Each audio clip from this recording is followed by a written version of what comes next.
We are here and we are staying.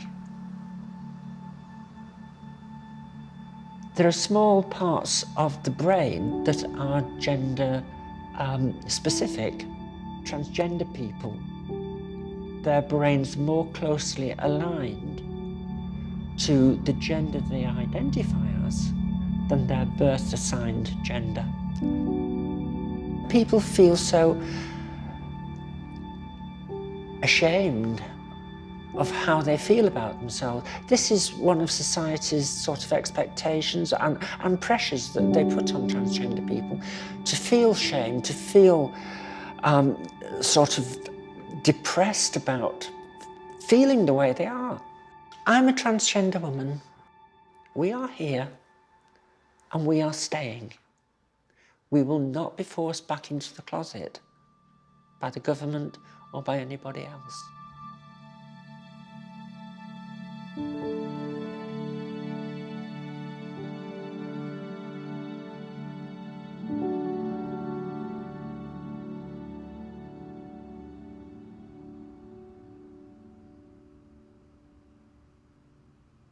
I realised in primary school that it started at an earlier date than actual primary school. Like, it sort of made sense of things that happened when I was much younger still. Things sort of slowly fall into place. You're like this massive 500-piece mixed up puzzle, and then you finally found the right piece for one area of it, and you're thinking, you were trying this whole time to try and put different puzzles in to make it fit, and then you found this one bit and you were just like, that's the bit that fits. That's what it was like. A lot of actual aggressive negative behaviour I've received was all online. It's all to do with not understanding. That's where it bases. Human beings are scared of what they don't understand, and that's a natural reaction. And I knew that, and I never reacted to it, because it's just like, they don't understand. All I can do is educate. I am more happy now than I've ever been in my lifetime, and I appreciate everything that I've been given for it. My mum is my hero. She has been the foundation of this beautiful house that I attempt to be.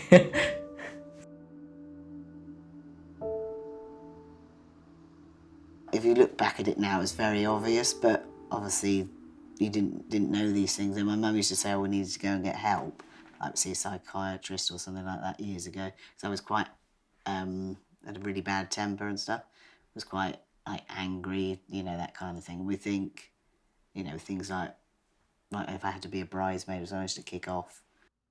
Hayden, he's 9. I needed a bloodline, and I really wanted a boy, because obviously my mixed up head and this, that, and the other, I thought that would be the closest that it could be, and I could like relive or something like that.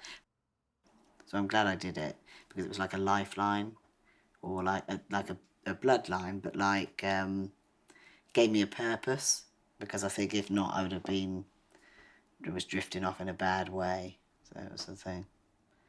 My parenting role never changed. I never baked cakes. I never did. It's not as if I'm going from a complete... I never baked cakes or did anything like that kind of thing. So it's not... The parental role hasn't changed, because there was no father thing anyway. The children are normally all right. They're easier than adults. They're quite accepting. They just want to know what's for tea or something. They don't... They see it as it is, and it's, you know, there's a lot of adults. They can be ignorant or something, that kind of thing. All the signs probably were there, but you don't realise it then, because it wasn't around, it wasn't so recognised, I don't think. But I'm glad that I've done it my way, rather... I mean, now people just go straight in, they get the blockers and stuff, but then I wouldn't have had Hayden, I wouldn't have... So it didn't... And also, you know, I wouldn't have met some of the people I've met. Well, you're winning. I think it might be still you. Is it still you? Oh, yeah, it is. When I came out as trans to my mum, I said to her, I don't want to be a girl anymore, and she said, I know. At first, I just thought I had a tomboy. Honestly, just thought I had a tomboy. Wouldn't wear any dresses, didn't like... No, and... Boys' clothes? No. No, totally not. And that got worse. And it was one day I was cleaning the bedroom and I found a long piece of T-shirt material. And I thought, what is this? And it was a bit grubby. And I confronted Kenzie about it, actually. And eventually I got the truth. It was to strap his chest down. When I overdosed, she got really upset about it. It tore her to pieces, and I think seeing her in that state and I'd caused that, it really upset me more. And then I just decided, actually, I can't put anyone through this anymore. It's not fair on them. Kenzie went to the school and wasn't allowed to change in the boys' changing rooms or the girls' changing rooms. But let's just change in a cupboard, shall we? The headmaster called me into the office with my parents and basically said he thought being transgender was wrong and he didn't want it promoted in his school. A lot of people say it's a choice, you chose to be like that, but no way. If I could just live as a male or just live as a female, I would have. Like, there's no chance I would choose to go through everything I've done.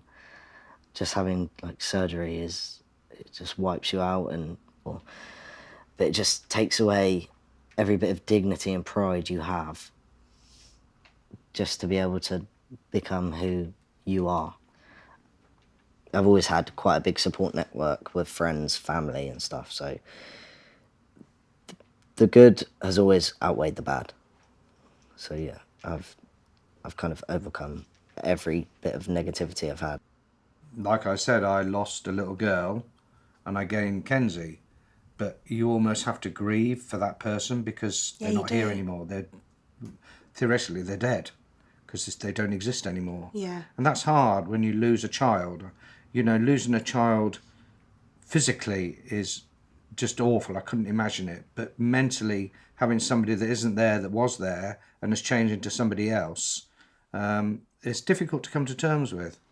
And I think the final piece for me was when he went in for his first major operation, where they took the skin off his arm and made his penis and everything. I took him down to...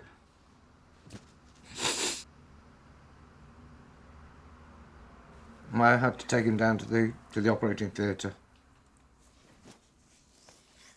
But that's like when that was the day that He lost. Esme, even though we called Kenzie, Esme was going. That was the day. It was when he went to sleep, when they put him to sleep, and I walked out. And the nurse was trying to talk to me. I couldn't talk to her. It took me a while to come to terms with that. Because it was my little girl gone. It's not their fault. Yeah, don't blame them. It's not don't their blame fault. yourself.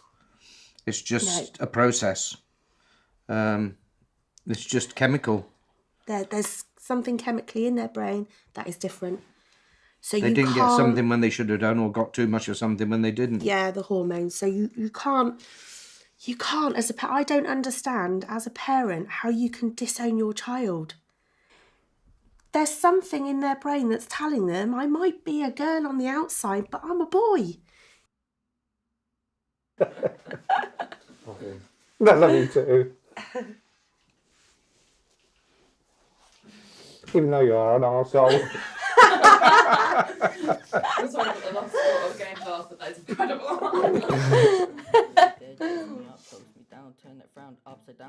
Okay, if you could go back to yourself when you were like 7 years old, like to a younger you, what would you say to yourself? I'd probably just say, you probably don't understand what's going on with you now. And by the time you're 12, you probably still won't understand. But whatever goes on, whatever mistakes you make, it's all part of being human. Don't forget that. Mistakes are meant to be made to make yourself a better person. So tell me, am I wrong? When things look up, but it's bad all along. Will I ever be tame? Turn back and start again. I'm crazy, I'm just hazy from and the white was of this room. I'm not lazy, I'm just hazy from the shadows of the tomb. The screaming, the playing and what I'm feeling.